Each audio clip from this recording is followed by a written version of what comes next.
తిరుపతి వెళ్తున్నామని చెప్పాం కదా. సో మేమైతే ఇంటి దగ్గర నుంచి స్టార్ట్ అయ్యి సో అమలాపురం బస్ స్టాండ్ నుంచి నరసాపురం డైరెక్ట్ బస్సు వెళ్దాం అనుకున్నాం.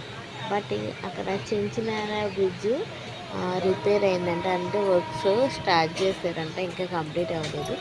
సో మేము ఇంకా అమలాపురం నుంచి రాజమండ్రి వరకు బస్సులో వచ్చాము. సో బస్సు అస్సలు ఖాళీ లేదనమాట.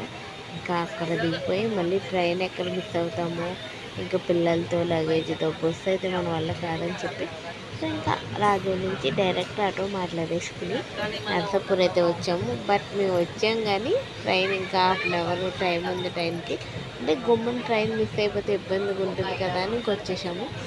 సో మాది S1 అనమాట. సో లాంగ్ నడిచి పిల్లలతో చాలా మంచిగా అనిపించింది, కానీ పిల్లలతో అయితే బాగా సతాయించారబ్బా. పిల్లలు లేకుండా అయితే మంచిగా ఉంటుంది, అంటే లైక్ పెద్దవాళ్ళకి కానీ లైక్ యంగర్స్ కానీ అని చెప్తున్నాను.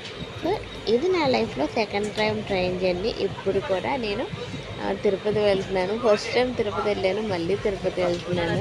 చాలా హ్యాపీగా అనిపిస్తుంది. మీరు ఎప్పుడైనా ట్రైన్ జర్నీ చేస్తారో లేదా కామెంట్ చేయండి. అలాగే వీడియోకి లైక్ చేసి ఛానల్ని సబ్స్క్రైబ్ చేసుకోండి. ముందు మన ఛానల్లో ఇంకా మంచి వీడియోస్ వస్తాయి. సో ట్రైన్ అయితే జస్ట్ స్టార్ట్ అయిందనమాట. ఇంకా మా బెర్త్లో అయితే ఇంకా ఎవరు రాలేదు, మేమే ఉన్నాము.